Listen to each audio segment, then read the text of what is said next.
اچھا، آج میں نا تھوڑا سا اپنے بارے میں بتانا چاہوں گی کہ میں کوئی روایتی سیاستدان نہیں ہوں. پیشے کے لحاظ سے میں ڈاکٹر ہوں اور میری پریکٹس ملک سے باہر ہی رہی ہے تقریباً سارا وقت. لیکن پاکستان سے میرا تعلق نہ ٹوٹا ہے اور نہ کبھی ٹوٹے گا. میں ہمیشہ پاکستان میں سال میں 3-4 دفعہ ضرور میں چکر لگاتی ہوں. پچھلی کئی دہائیوں سے میں آ رہی ہوں اور پاکستان کے حالات دیکھ دیکھ کے مجھے پریشانی ہوتی تھی اور فکر ہوتی تھی. سمجھ نہیں آتا تھا کہ یہ مسئلے کیسے ٹھیک ہوں گے. اس کے لیے میں نے کئی آرگنائزیشنز کو سپورٹ کیا. کئیوں کے میں بورڈ پہ بھی رہی. میں نے آپ سمجھ لیجیے کہ ان کو فائنینشلی بھی سپورٹ کیا. میں نے چیئر بھی کیا کئی آرگنائزیشنز کو. لیکن سیاست سے میرا تعلق صرف چند سال پرانا ہے اور وہ اس لیے کہ میں نے یہ سارا کچھ کر کے مجھے یہ سمجھ آیا کہ پاکستان کا اور پاکستان کے لوگوں کے مسائل کا حل صرف سیاست میں ہے. اگر سیاسی سمت صحیح ہو، اگر سیاست میں جو فیصلے ہوتے ہیں اگر وہ صحیح ہوں تو اور یہاں کے جو سیاستدان ہیں وہ لوگوں کی بہتری کے لیے، ترقی کے لیے، خوشحالی کے لیے فیصلے کریں تو تبھی ملک کا نظام بہتر ہو سکتا ہے، تبھی یہاں کے لوگ خوشحال ہو سکتے ہیں. اسی لیے پھر میں نے جواد صاحب نے جب برابری پارٹی پاکستان قائم کی تو میں اس کے ساتھ نہ صرف کہ میں اس میں شامل ہوئی بلکہ میں اس کی فاؤنڈنگ ممبر بھی ہوں.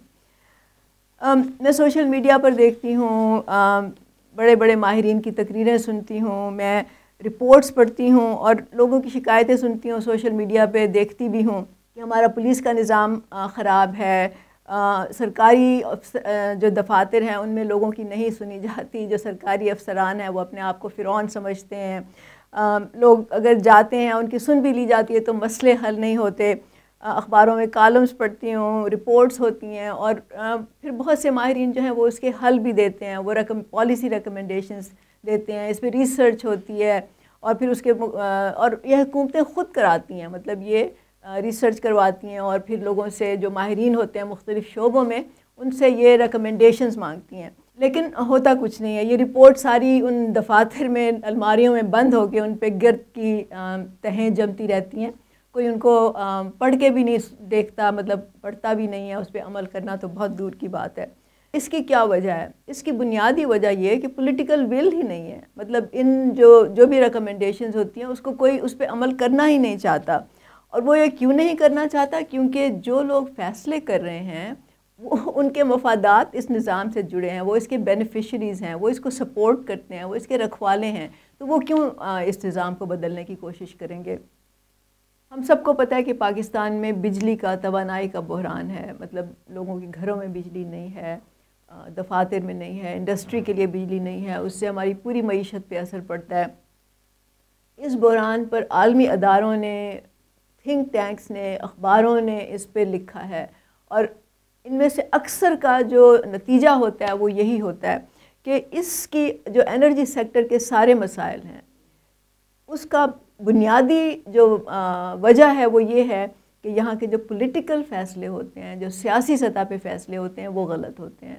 اس کی وجہ سے جو بھی نیچے کچھ ہو رہا ہوتا ہے وہ سب خراب ہوتا ہے. تو پاکستان میں ہر مسئلے کا، ہر برائی کا ذمہ دار خراب گورننس کو، بیڈ گورننس کو ٹھہرایا جاتا ہے. لیکن گورننس بھی تو اس سیاسی نظام کے ہی تھرو بنتی ہے نا.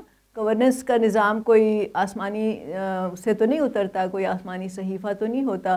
تو جب آپ کا سیاسی نظام ٹھیک نہیں ہوتا تو گورننس کا نظام بھی خراب ہوتا ہے. بہت سے لوگ کہتے ہیں کہ اس ملک میں ابھی تک غلامی کے دور کے، کولونیل جو نظام تھا اس کے دور کے قوانین جو ہیں وہ رائج ہیں، اس کی وجہ سے بہت سے خرابیاں ہیں. تو وہ قوانین کون بدلے گا؟ قوانین بدلنے کے لیے ہی تو اسمبلیاں ہوتی ہیں نا. اسمبلیاں جو ہوتی ہیں وہ ہمارے قانون ساز ادارے ہوتے ہیں. وہاں پہ جو لوگ بیٹھتے ہیں ان کو آپ ہی لوگ منتخب کر کے، آپ ہی لوگ ووٹ دے کے ان کو اسمبلیوں میں پہنچاتے ہیں. تو ووٹ تو اکثر لوگ ذات برادری پہ، خاندان پہ، قبیلے پہ ووٹ دیتے ہیں، یا پھر وہ اپنے گلی محلے کی سیاست پہ ووٹ دیتے ہیں، یا وہ ذاتی مفاد کی بنیاد پہ ووٹ دے دیتے ہیں. کسی کو نوکری مل گئی، کسی کا کچھ تھانے کچہری کا کام ہو گیا. اور یا پھر مجھے انٹرسٹنگ بات لگتی ہے، ہنسی بھی آتی ہے کہ یا پھر وہ ان سیاستدانوں کو ووٹ دیتے ہیں جو ان کی شادی اور غمی میں شریک ہوئے تھے. مطلب ان بنیادوں پہ تو آپ اپنے نمائندے منتخب کرتے ہیں، ان کو آپ اسمبلیوں میں بھیجتے ہیں. جب آپ ووٹ دیتے ہیں تو آپ ان سے کوئی قانون سازی کے بارے میں تو کوئی بات ہی نہیں کرتے. آپ ان سے نہیں پوچھتے کہ جب آپ بجٹ بنے گا تو آپ کی ترجیحات کیا ہوں گی, پرائیورٹیز کیا ہوں گی, آپ معاشی نظام کیسے دینا چاہیں گے, آپ بے روزگاری کا خاتمہ کیسے کریں گے, آپ تعلیم اور صحت کا نظام بہتر کیسے کریں گے. اس پہ کوئی سوال نہیں کرتا, کوئی نہیں ان سے پوچھتا. اور اس کی اصل وجہ یہ ہے کہ اکثر لوگوں کو پتہ ہی نہیں کہ یہ نظام چل کیسے رہا ہے, اس کے پرابلمز کیا ہیں اور اس کا حل کیا ہے, اور جو سیاسی نمائندے ہیں یا جن کو آپ ووٹ دے کے بھیج رہے ہیں ان کا کیا کام ہے.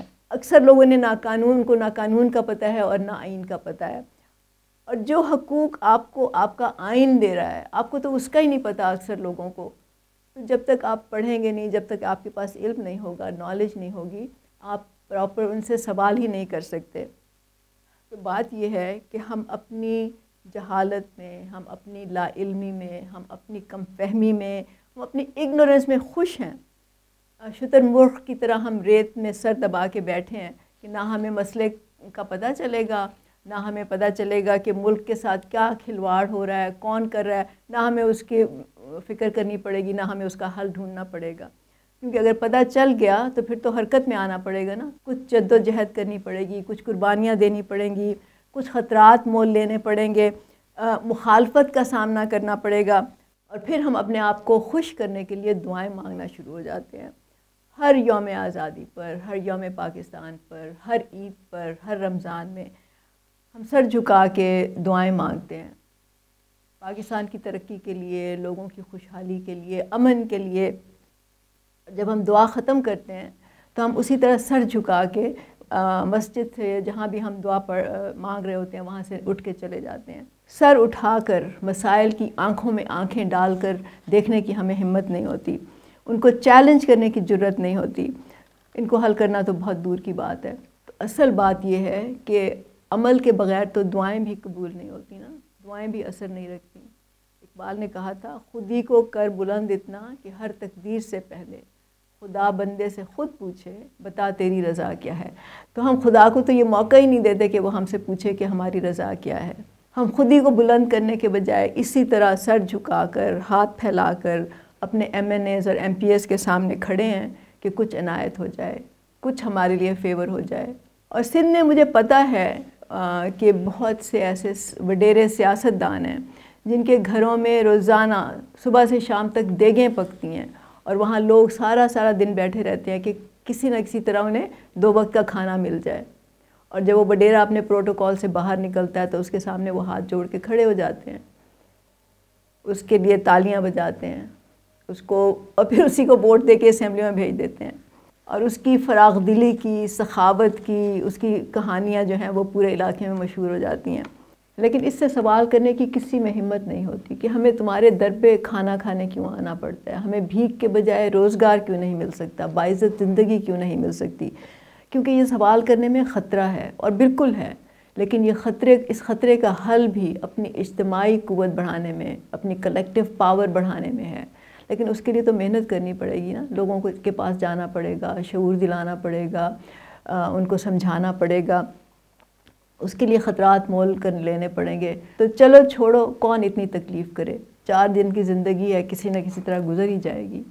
تو پھر ہم آخرت میں جنت کی دعائیں کرتے ہیں اور اس دنیا میں جہنم جیسی زندگی گزارنے پر قناعت کرتے ہیں. ہم نے ہر موقع کے لیے, ہر تکلیف کے لیے, ہر بیماری کے لیے ہم نے دعائیں تلاش کر لی ہیں, لیکن ہم اس کے لیے عمل کرنے کے لیے تیار نہیں ہیں.